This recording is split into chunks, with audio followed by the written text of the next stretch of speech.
Мгм.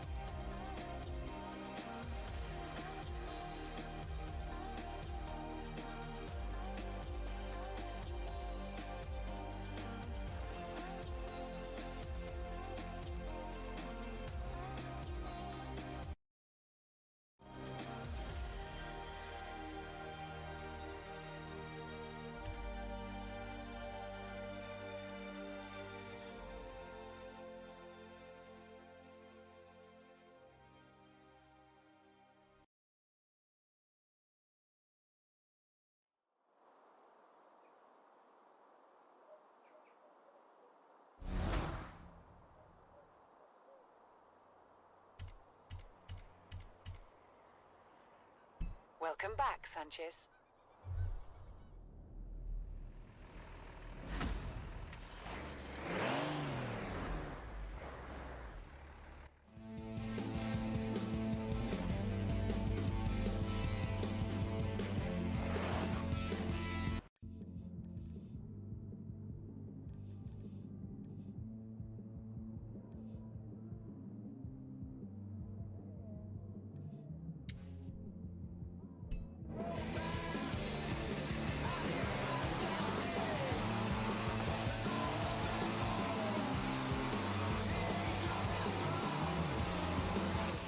Meters.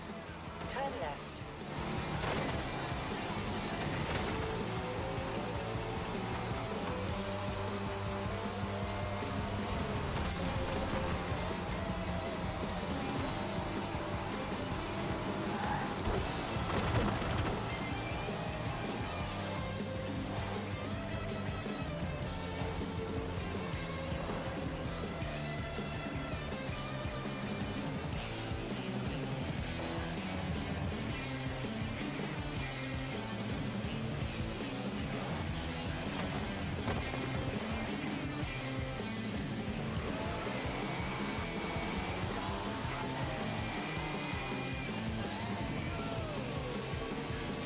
Все у нас заболели. Жена тоже болеет. Все-таки не удалось ей не заразиться. У нас 2 месяца в себе. Судя врача. А пока едем ходить у гонщиков британских. Испытаний побольше, да. Так, это дрифт, а дрифт идет мимо.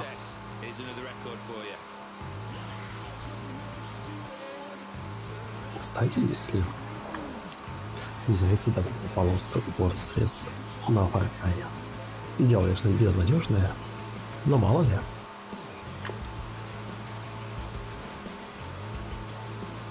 Ух, мини, тачка хорошая, но едет медленно. Ладно, спешите. О, пробка. Ты что устроил?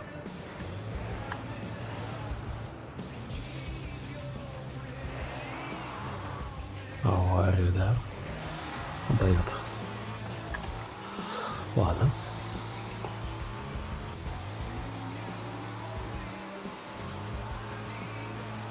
Бесплатен, да? Нет?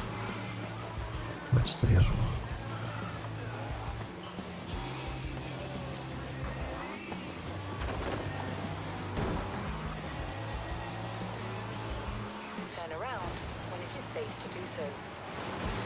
Здесь дороги не проложат.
Говорит, не чувствую.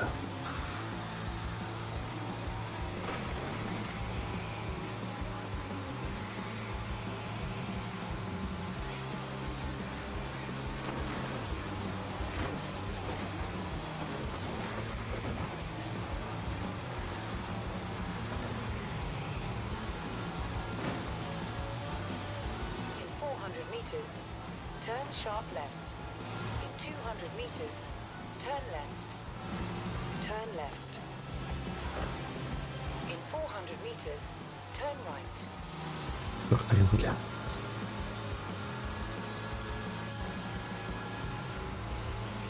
Turn right.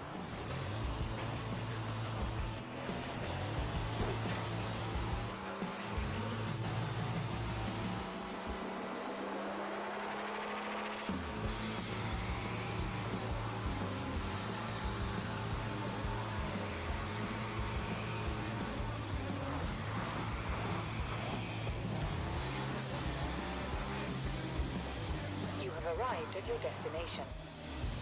Ух, погнали.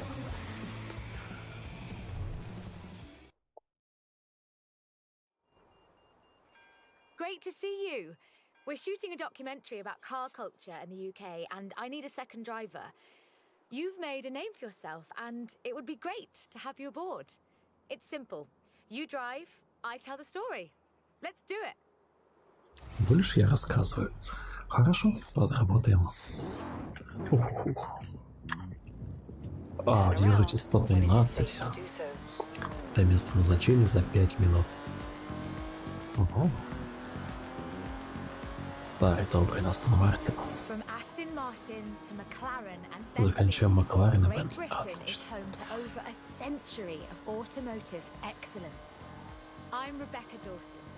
Welcome to British Racing Green, a documentary celebrating that history. Документалочка о Aston старых Martin машинах. DB5 Vantage was the quintessential Grand Tourer of the 1960s, combining British engineering and Italian design. Итальянский дизайн Астон Мартина. Понял. Еще что расскажешь? Немного.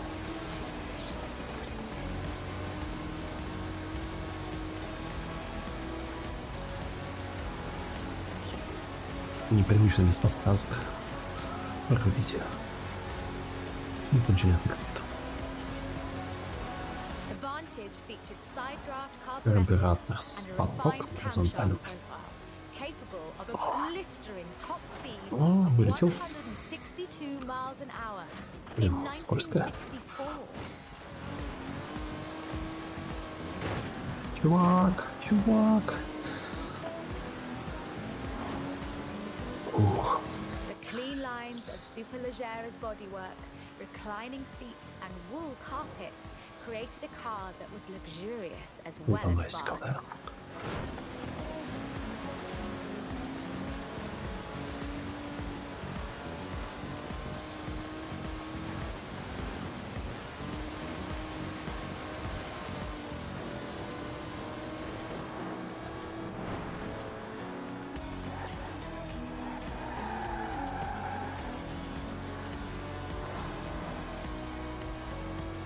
This car would form the basis for the DB range, with later cars improving on the design in many ways.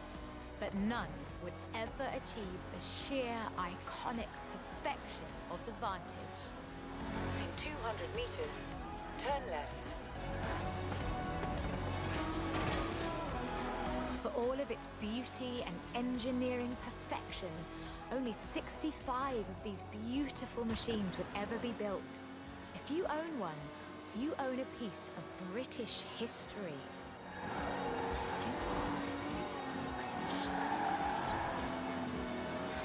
In 200 meters, you will arrive at your destination. The silver DB5 would be immortalized in half a century of cinema. The classic Aston Martin. But in 2016, a new DB was unveiled. heralding the dawn of Aston Martin's second century. The DB11 is the first production turbocharged Aston Martin. But is it a worthy successor to that legacy? The short answer is yes. It's bold, responsive, and agile, with perhaps the best GT chassis in the world. And listen to it.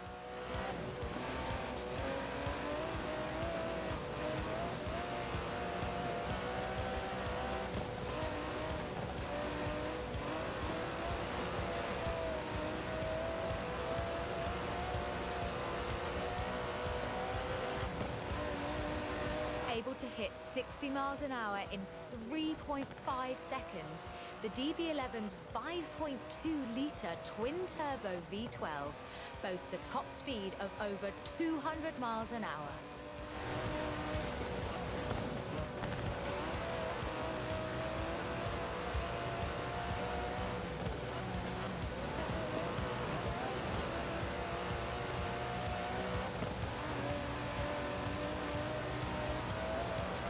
The DB11 is not the fastest car in the world, but then it's not trying to be.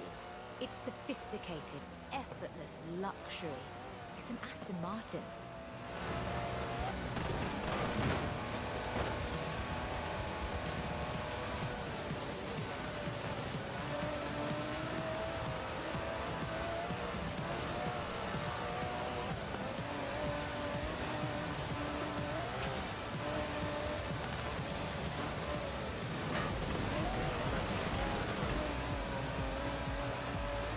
The DB11's front strakes channel air to create a virtual spoiler, providing downforce without compromising the car's clean lines.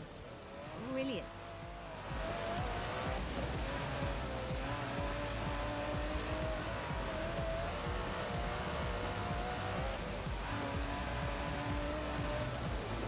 Most importantly, I think, the DB11 proves that Aston Martin is ready for another century of beautiful cars. And I can't wait.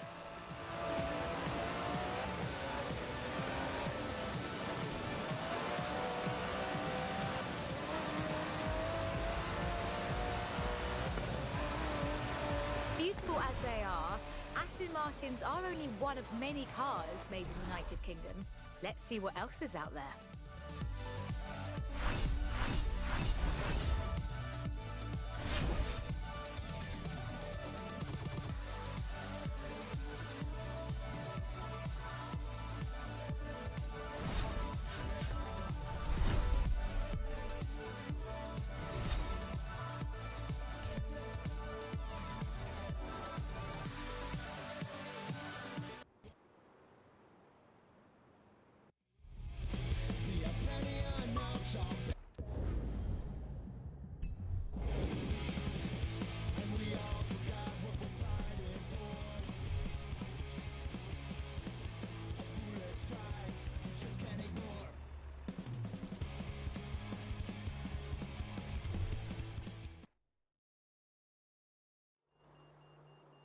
This is shaping up nicely. Time for a change of pace, though. At least at first. The next segment is about Land Rover, and we'll be starting out with the Type 3.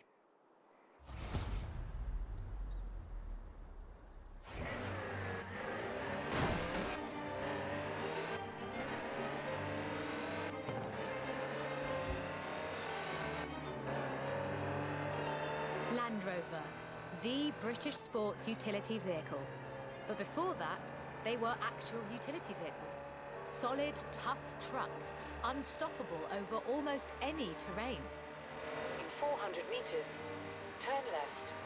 The Land Rover Type 3 marks the point where that shift begins, and we'll be looking at what that meant. Land Rovers have taken on almost every task imaginable. They've been generators, tractors and ambulances. They've brought peace and carried medicines to disaster zones. They've even been buses. Over 500,000 Series 3s were built, and over 70% of those are still on the road today. They were extensively exported and built under license abroad. Belgium, South Africa, even Australia and New Zealand.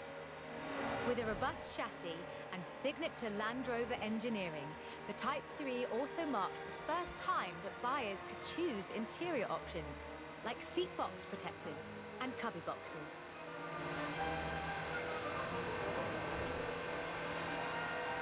That trend continued, and by 1982, Land Rover were offering the county spec Type 3. Leisure drivers could choose from such luxuries as all-cloth seats, soundproofing and tinted glass. The trend was increasingly clear, and the future of the Land Rover was starting to take shape. If you squinted, you could already see the shape of the first sports utility vehicle. The Range Rover.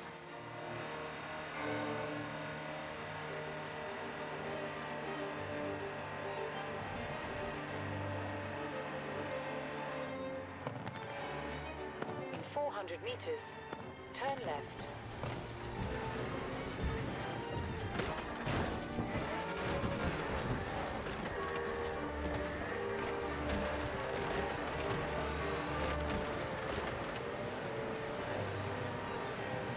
Recalculating route. In 100 meters, turn right.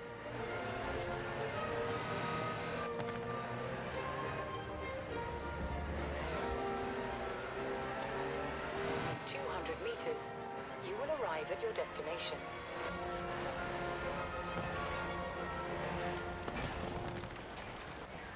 Along with the Range Rover, others would follow. Discovery, Defender, and the Freelander. Each a more sophisticated and enjoyable utility vehicle.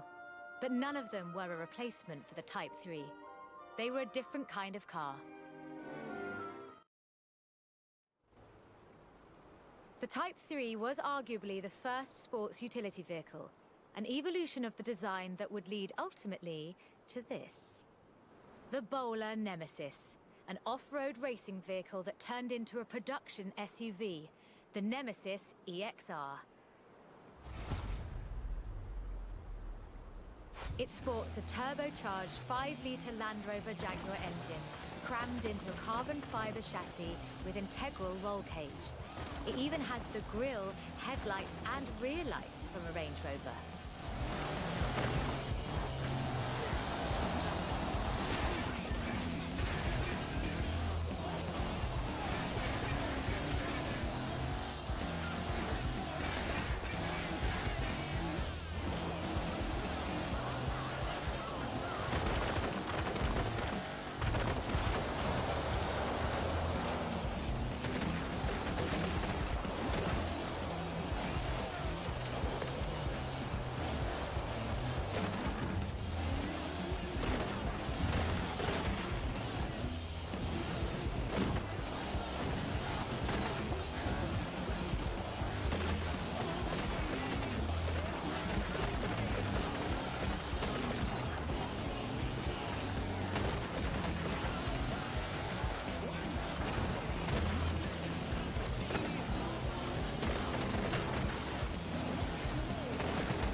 This is an all-terrain supercar. That's the only fair description for this. But that's what you get when you build an SUV with Land Rover DNA.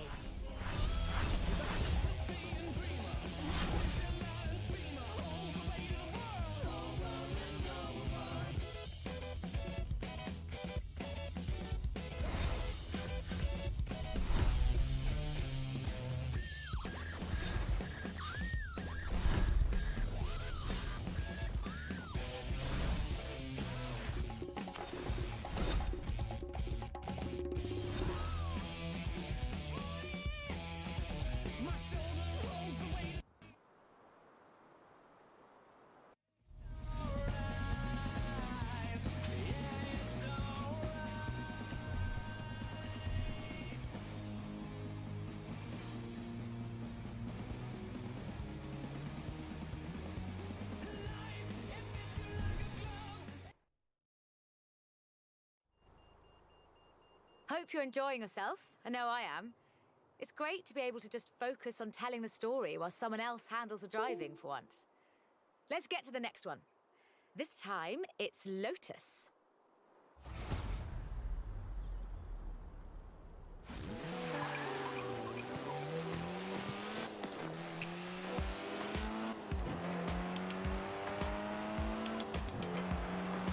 Lotus Engineering Limited began as many stories in British engineering do, in an old barn. The first Lotus cars were offered as kits. You built them yourself. From 1962, they began to actually build the cars themselves. The Elan Sprint showed exactly what they intended to do. Built around a steel backbone with a fiberglass chassis, the Sprint weighed in at a meager 687 kilos parked on the curb. On the road, this translated into brilliant agility and fantastic performance. Designer Colin Chapman famously said, "Adding power makes you faster on the straights. Subtracting weight makes you faster everywhere." He knew what he was talking about. Turn right. In 100 meters, turn left. Widely hailed as one of the greatest sports cars of the 1960s, the Elan would be closely studied and emulated, inspiring such masterpieces as the Mazda MX-5. The Elan has all the energy, style, and enthusiasm you would expect. Bold, quick, and fun. So much so that they put it in the name.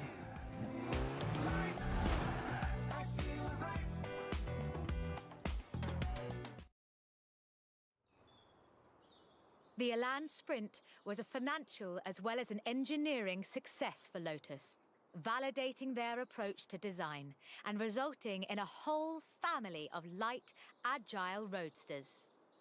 Which brings us to this, the Lotus Exige. It's heavier than the Elan, admittedly, but it's faster. Much, much faster. Touch the pedal, the Exige responds with instant, relentless acceleration, as you'd expect. With a 0 to 60 time of 3.8 seconds and a top speed of 170 before upgrades and tuning, the Exige is uncompromising.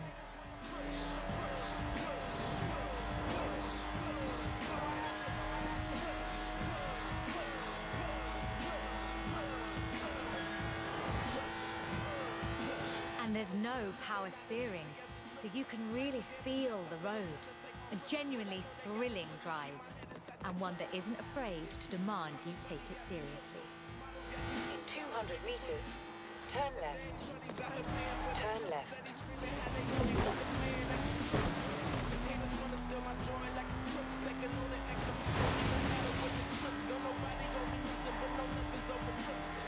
Gotta push till I'm well overcooked. Till the motor leaking up the hood. Every day I'm thankful that I'm breathing, eating good. Can't wait till the day that I can get back to the hood. Take a trip back when I could. Don't get me misunderstood. I had to push. All I had to do was push. My buttons, haters wanna push. In 400 meters, you will arrive at your destination.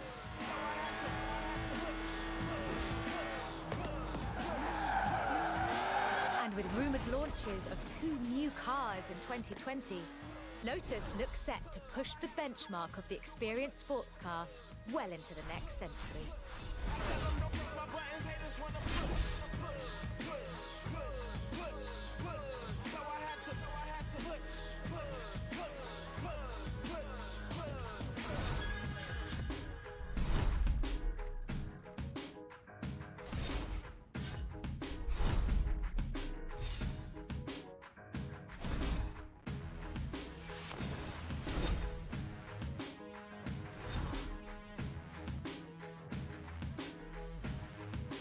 All I ever knew was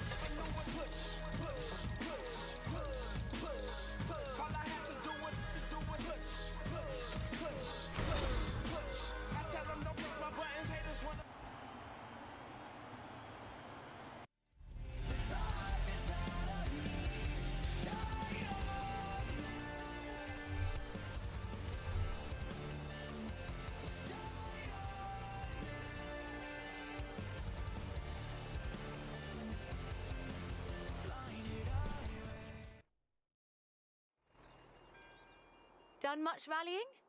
That's a joke. We've all seen what you've been up to. We're doing the next bit on location. You'll see why when you get there.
In 400 meters, you will arrive at your destination.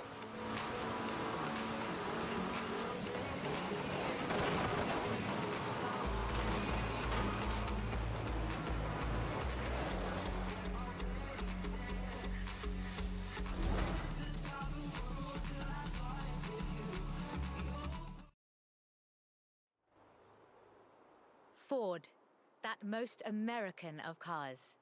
But the Ford Escort, oh, that's British. And more than that, the Escort would become for many synonymous with Group B. In the 70s, Ford had embraced that destiny so firmly that they'd begun their own championships to find new drivers. Drivers for cars like the RS 1800.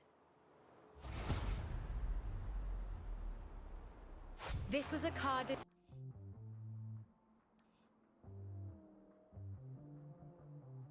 designed explicitly for rallying, with a powerful fuel-injected 1790cc Cosworth BDE engine.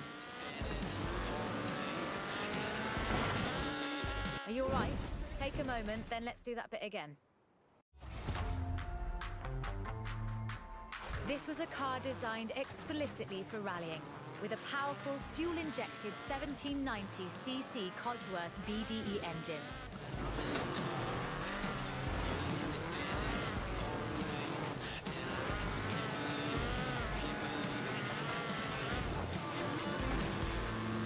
The RS 1800 brought home 17 World Rally Championship victories for Ford. So, of course, Ford set out to design a better one. The RS 200 Evolution was their answer.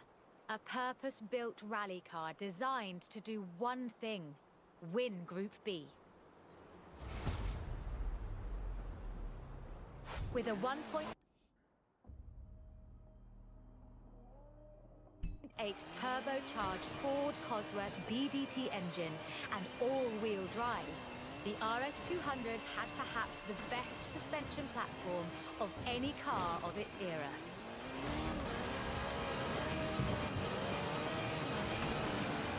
Fortunately, Ford built over 200 as part of the homologation requirements for Group B, so you can still find them, if you're lucky.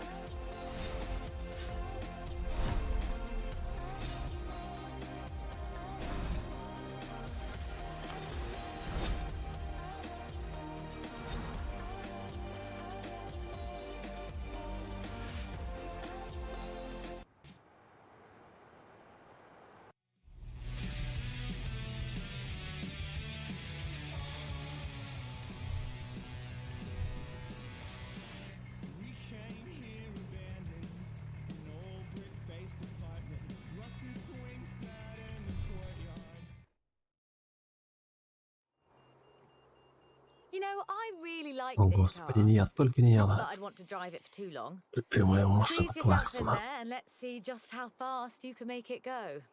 Which won't be too fast. But hey, I could be surprised. The Peel P50 has the dubious honour of being the smallest production car in the world. A one-door microcar coupe, featuring a 42cc air-cooled engine, capable of a heinous 38 miles an hour. And a handle, so you can pick it up and carry it with you when you get to work. And keep in mind that this is the production version. The prototype had the single wheel at the front. Why would you think that was a good idea? Давай, давай, 69. Есть. In 2010, though, production restarted at Sutton and Ashfield. So, if you'd like to own the modern incarnation of this, I suppose you can.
Hey there!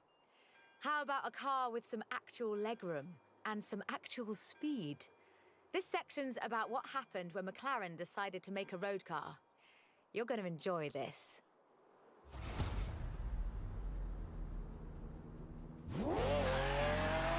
The track and the road have very different requirements.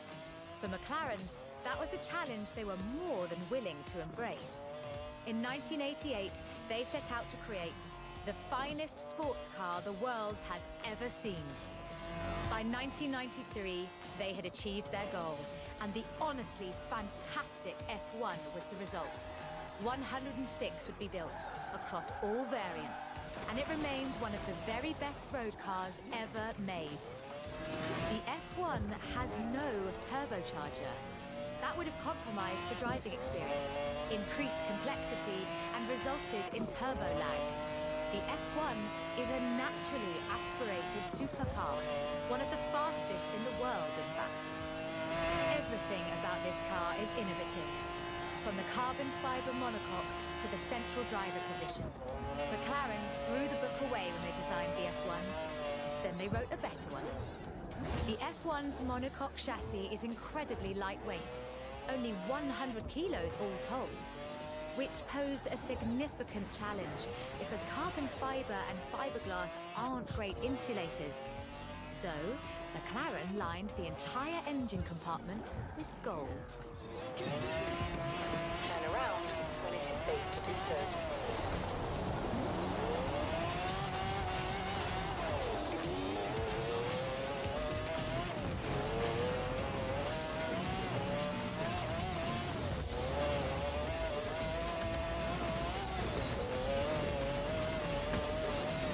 McLaren's racing heritage is so deeply ingrained in this machine that when they took it to Le Mans in 1995 and faced off against purpose-built racing machines, they won.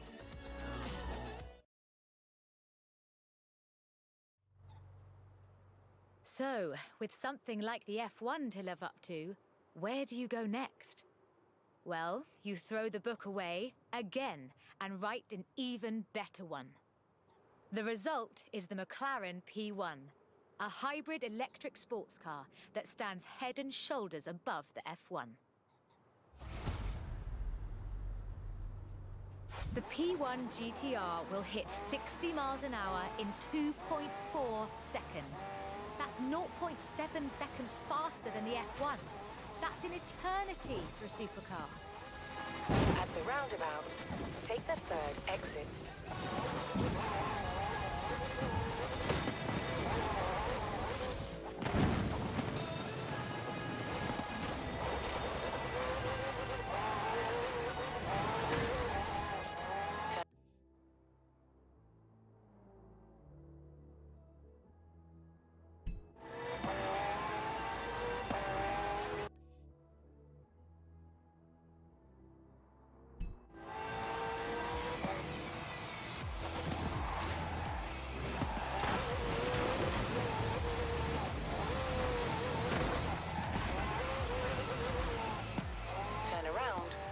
Safe to do so.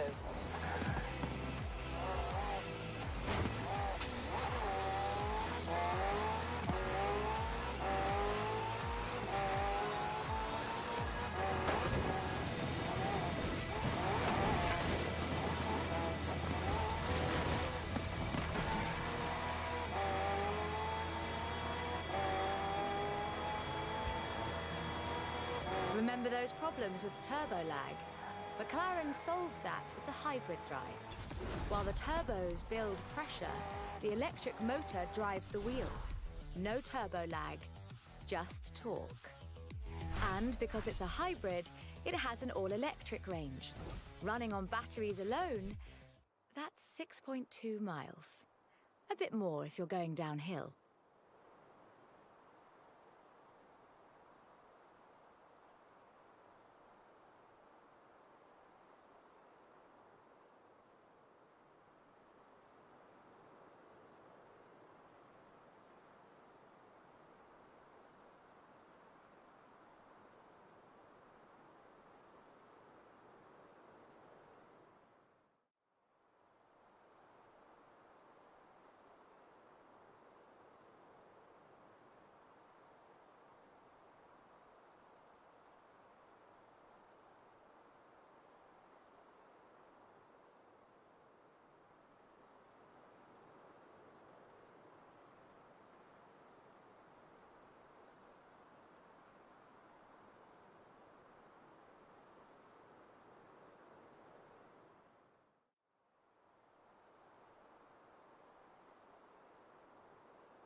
The P1 GTR will hit 60 miles an hour in 2.4 seconds. That's 0.7 seconds faster than the F1. That's an eternity for a supercar. Turn around when it is safe to do so.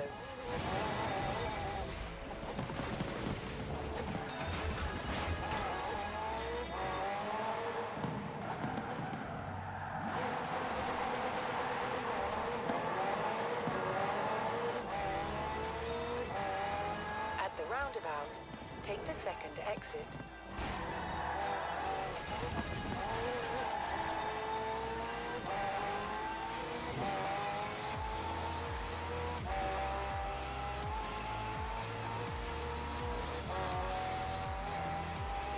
Remember those problems with turbo lag? McLaren solved that with the hybrid drive. While the turbos build pressure, the electric motor drives the wheels. No turbo lag, just torque. And because it's a hybrid, it has an all-electric range. Running on batteries alone, that's 6.2 miles. A bit more if you're going downhill.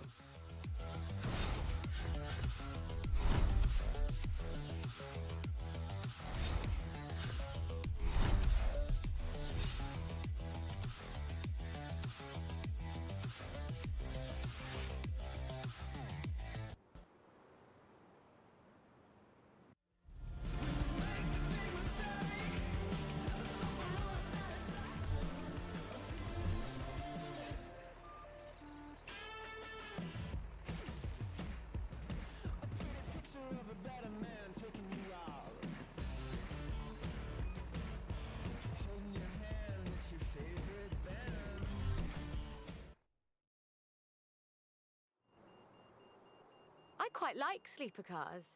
Did Alex ever tell you the story of what we got up to in Colorado? There was this sleeper car competition, you see. Let's just say no one was ready for the sunbeam.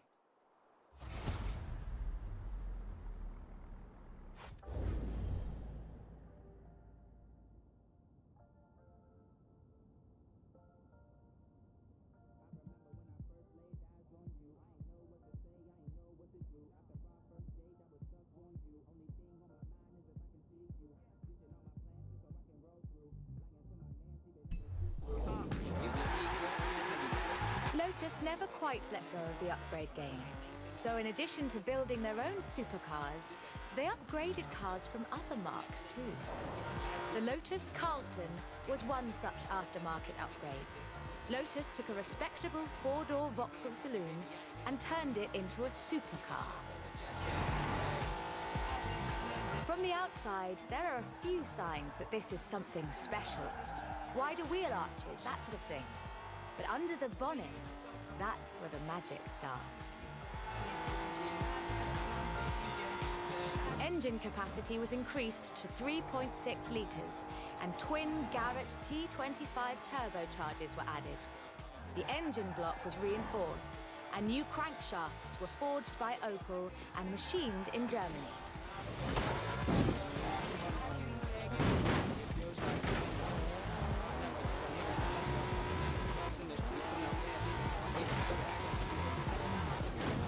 Turn around when it is safe to do so.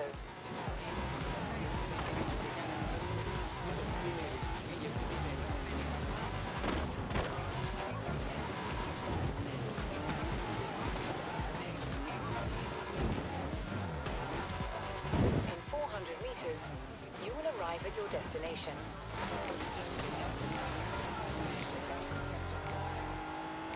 Only 950 of these custom gems were built, and they've become something of a modern classic. The Lotus Carlton was an example of how to turn a saloon into a supercar, but that's not the only thing Lotus got up to. In 1979, Chrysler approached Lotus to create a strict rally version of their Sunbeam three-door hatchback. Lotus, as you might imagine, rather enjoyed the challenge. They took the rear-wheel drive hatchback and changed everything that matters. They stiffened the suspension, improved the anti-roll bars, and widened the transmission tunnel.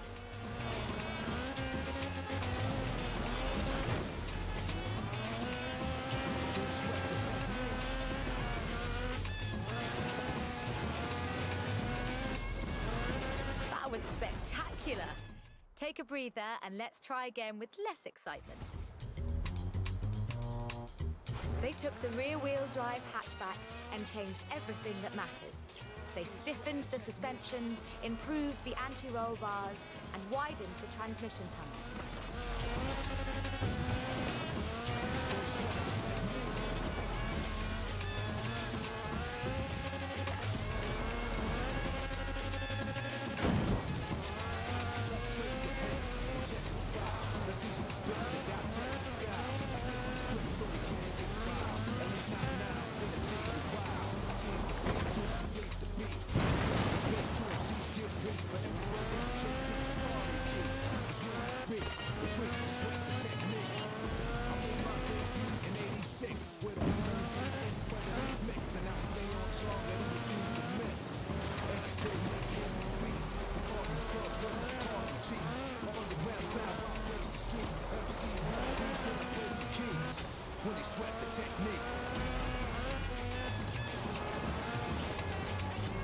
It almost makes you wonder if Lotus should do more conversions.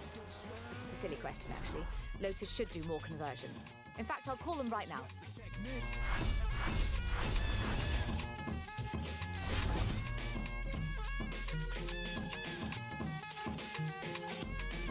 I speak indiscreet, cause talk is cheap. Then I get deep in the beat, think complete. Pulled with a zinc, never weak or obsolete. They never grow old techniques, become antiques. Better than something brand new, cause it's original. In the wild style I have much more value. Classical, too intelligent to be radical. Masterful, never irrelevant, mathematical. Here share some simple souvenirs for all the years you fought to sort the thoughts and ideas. It's cool when you free to the beat. Well, don't sweat the technique. Don't sweat the technique. Don't sweat the technique.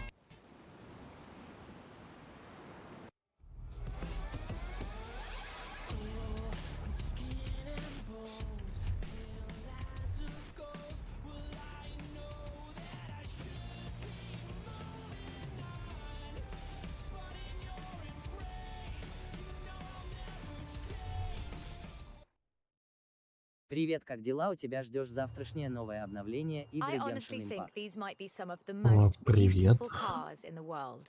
Давно не And the заходил. story of Нет, how не it жду. came about is, Если честно, не играл в well, Genshin Impact уже really British. больше месяца. Get in the car, Привет. let's get this segment. Привет, Имамори. А что?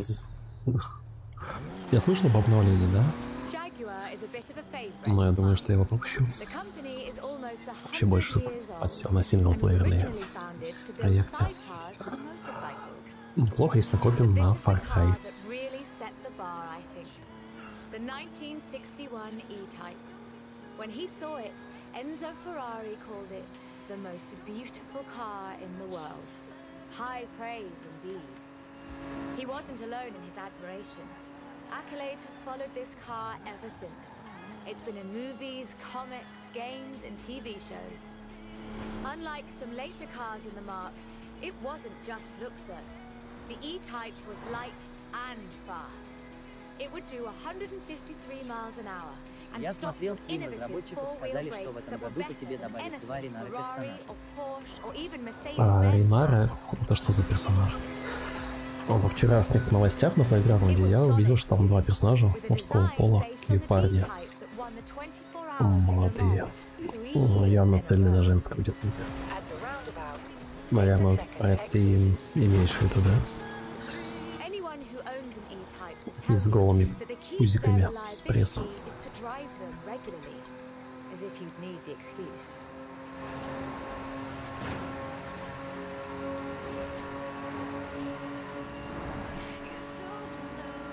About 2,500 were built, and they're a common sight at Этот auction Тави Виталий из Хутау. Бутао. and surprisingly reasonably О, priced. нет, сейчас я тебе All скину in то, что all, я an almost видел. perfect Jag.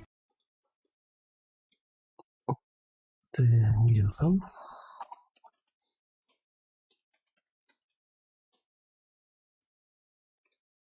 Не помню, что.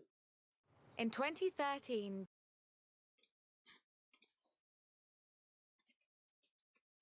И еще добавит одного нового 4-звездочного персонажа, это Тома. Не-не-не, что-то такое было. Вот. the Два персонажа. Аратакит и Гору. Может, их просто пока показали, но, наверное, в следующем обновлении, да, в 2.3. А то, что повтор текущих персонажей, которые есть, это я слышал. Кто так?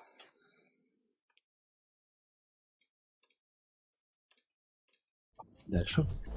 car's heritage is proudly displayed in the надо gorgeous успеть. D-type curves Зулим and a 30, да. distinctive aero hunch behind the driving position. But like the E-Type, it's not just a pretty face. Это добавит в обновление 2,3. Ну да.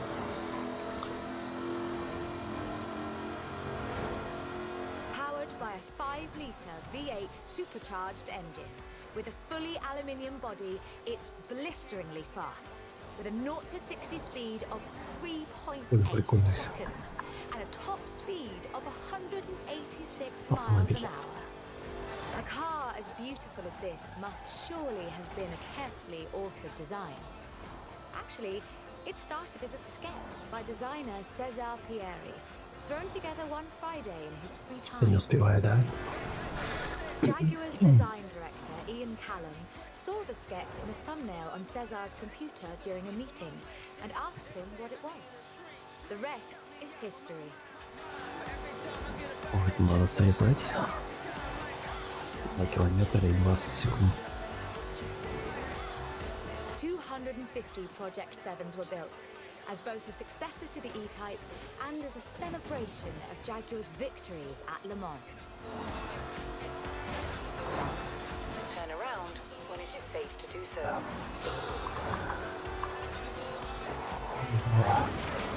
I think I speak for all of us when I say, Успел? thank heavens for Cesar's Friday afternoon duty. Нет, 2000-е. Господи.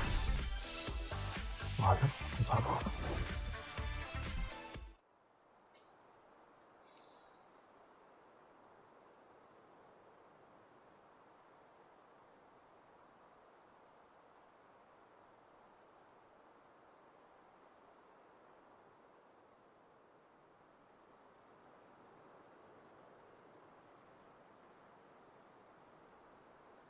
Здорова, компани, почему ты у меня в Division не отображаешься?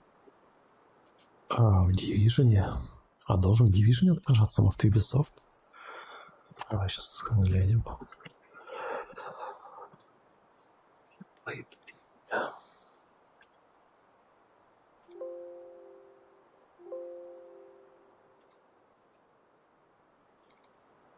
Может, я в оффлайне? Может, меня кикнул? Че накрутится?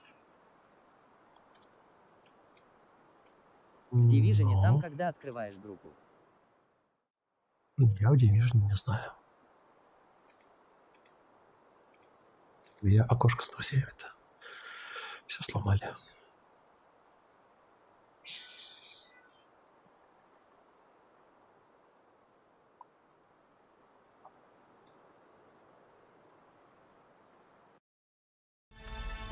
Там должны быть твои друзья и The car's показывать, оффлайн ли heritage они is или нет. proudly displayed in the Ну да, такая gorgeous штука в E-Type этом была. Ты colours у меня не and a отображаешься. distinctive Да, в air брейкпоинте. tucked behind the driving position.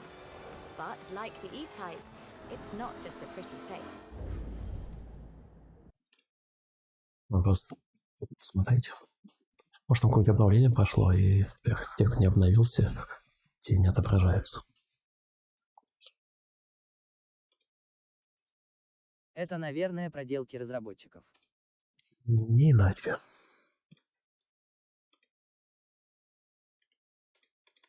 Нет, слушай, не работает. Либо они сделали окно как-то на третьем плане, что я не могу его активировать.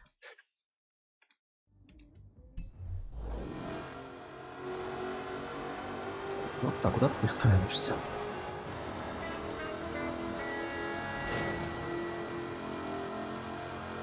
Powered by a Прикольно, да, 5-litre V8 supercharged engine. With a fully aluminium body, it's blisteringly fast. Вообще, With если a не 0 to затупить, 60 speed of 3.8 то я seconds успею. and a top speed of 186 miles an hour. A car as beautiful as this must surely have been a carefully authored Серьезно? design. Actually, it Wow. started as a sketch by designer Cesar Pieri, thrown together one Friday in his free time. Jaguar's design director, Ian Callum, saw the sketch in a thumbnail on Cesar's computer during a meeting and asked him what it was. The rest is history.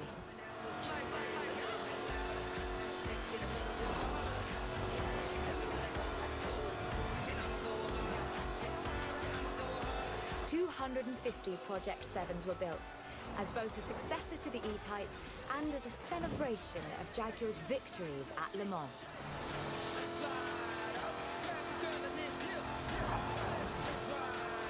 Машина втыкали. I think I speak for all of us when I say, thank Серьезно, не стал не heavens успел. for Cesar's Friday afternoon Врезался. schedule. Блин.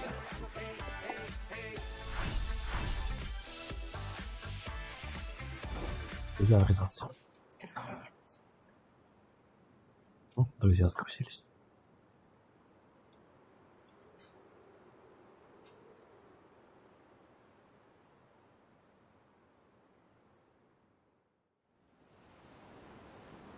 I'm Legend, Деми. Ты есть у меня.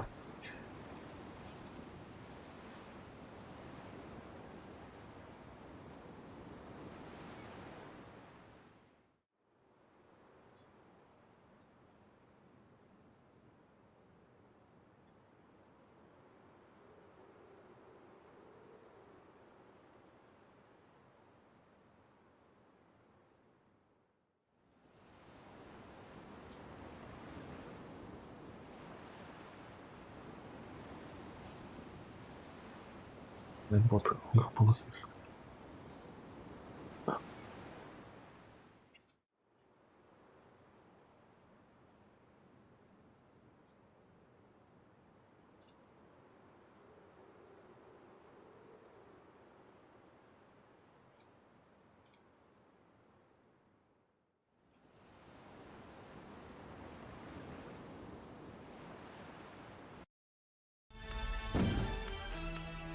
The car's heritage is proudly displayed in the gorgeous D-type curves and the distinctive aero hunch behind the driving position.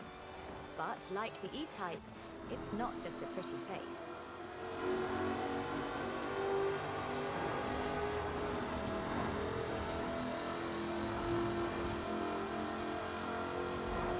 Powered by a 5-litre V8 supercharged engine, with a fully aluminium body, it's blisteringly fast, with a 0 to 60 speed of 3.8 seconds and a top speed of 186 miles an hour. A car as beautiful as this must surely have been a carefully authored design. Actually, it started as a sketch by designer César Pierri, thrown together one Friday in his free time. Jaguar's design director, Ian Callum, saw the sketch in a thumbnail on César's computer during a meeting and asked him what it was. The rest is history.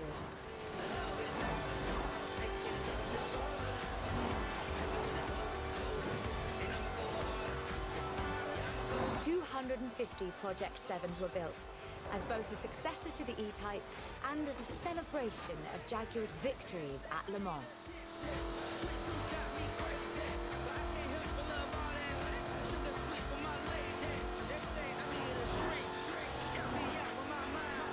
I think I speak for all of us when I say, thank heavens for César's Friday afternoon doodle.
There is one car built in Great Britain that is, quite fairly, considered one of the most influential cars of the century. It's a surprisingly spacious little city car with a side-mounted engine. It's an icon of popular culture. It's been built on every continent where there's a car factory. It's the Mini. The Mini Cooper S was built to be a performance machine with deeper engines, twin carburetors and front disc brakes, this scrappy little machine would go on to achieve more than 30 racing victories in the 1960s and 1970s. A Mini Cooper S flying number 37 placed first at the 1964 Monte Carlo Rally. Driven by Paddy Hopkirk and Henry Liddon, this was the last time an all-British crew would win the event. But not the last time a Mini would.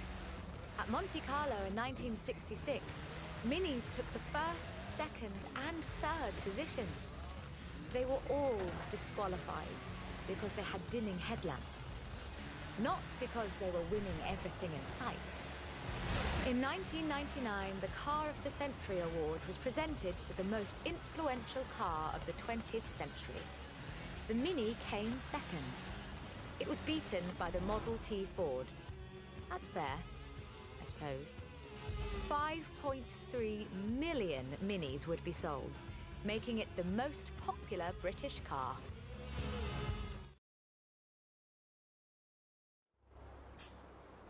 And then in 2000, BMW resumed production of the Mini, breathing new life into the iconic mark. If the Mini of the 1960s had its sights set on the roads of Monte Carlo, the X-Rayed Countryman has its eyes on something a little tougher. The deserts and rough terrain of the Dakar for starters. A wit once said that the only thing mini in this monster was the pedal. That's rather missing the point, I think.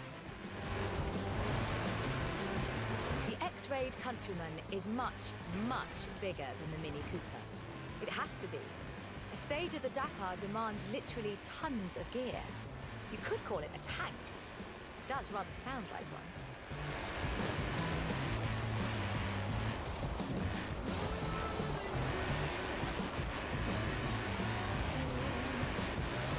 When Mini's X-Rayed division set out to build this thing, they had one goal in mind: winning the Dakar. And they did, every year, from 2012 to 2015.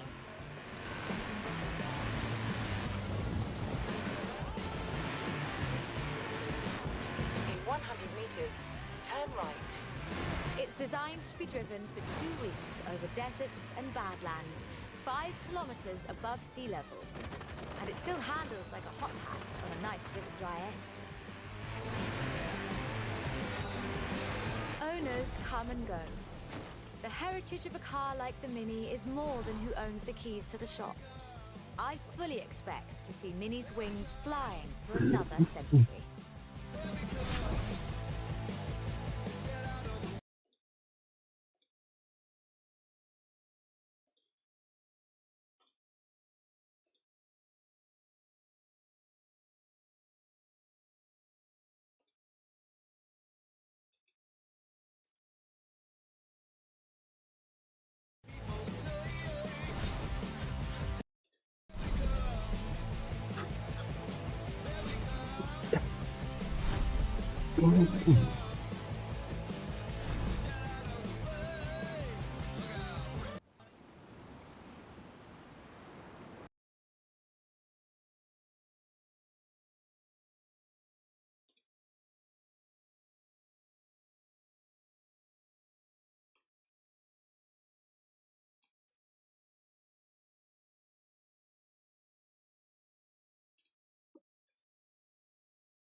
This is quite the story.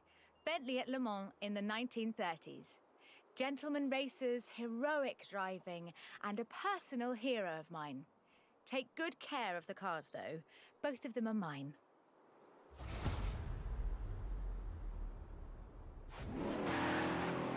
Bentley, a company founded in 1919 in Cricklewood, North London, and purchased by Rolls-Royce in the 30s.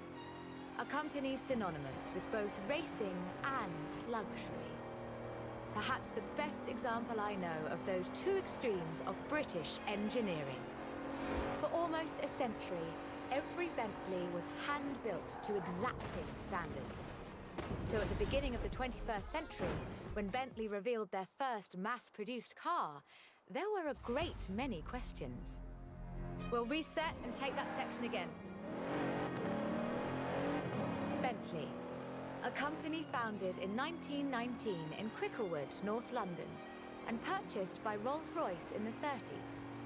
A company synonymous with both racing and luxury. Perhaps the best example I know of those two extremes of British engineering.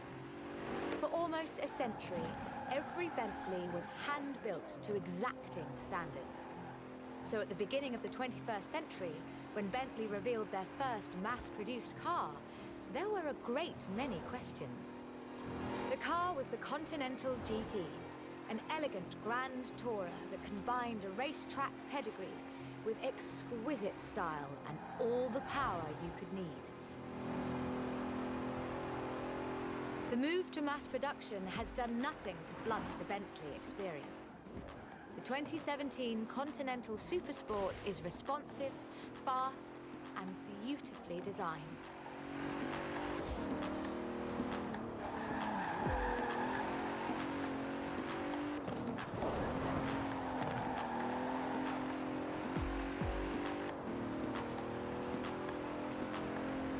It brings together all-wheel drive, carbon fiber bonnet sides and side skirts to create the most powerful performance-focused car the company has ever built.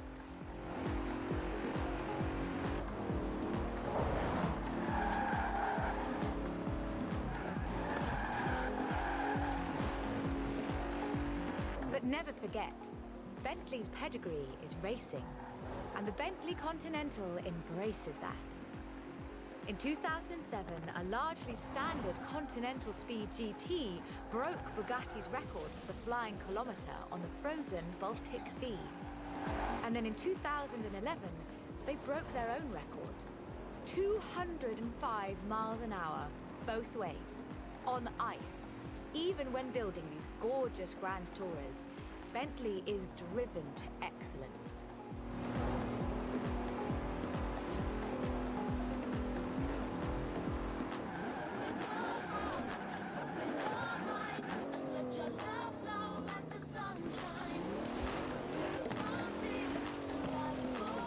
Today, Bentley means modern, peerless luxury and elegance. But that's far Привет. from the full story. Привет. A century ago, Bentley meant something else entirely. It meant Le Mans. In 1930, eccentric race team owner Dorothy Paget financed a rather special Bentley at the Le Mans.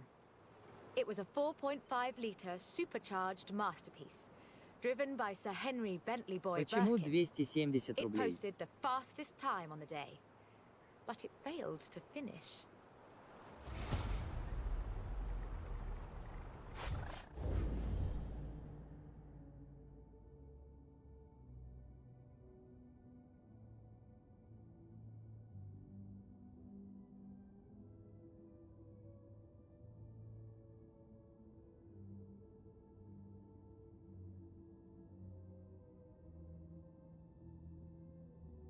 Я же отправлял 620 рублей.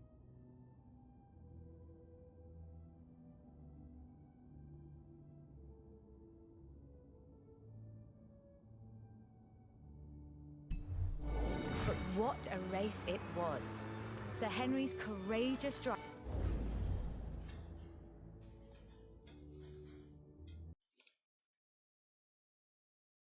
Да, сейчас посмотрим, я мог пропустить. Давай проверим. Так.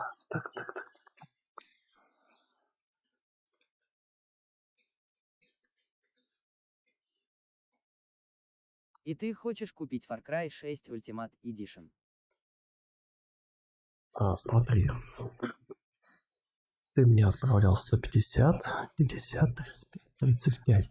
Может быть, какая-то запись не прошла, я не знаю. Давай проверим, если это так, я поправлю. Смотри, снизу полоска бежит, кто сколько отправил. Может, оно что-то не посчиталось. Да.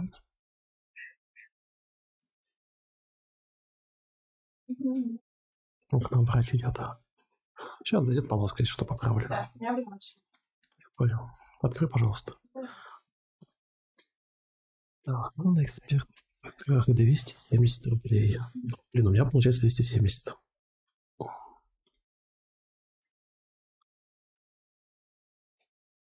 Что я не помню никаких сейчас. Мог где-нибудь пропустить. Ладно, это я ошибся. Так, хорошо, с этим разобрались.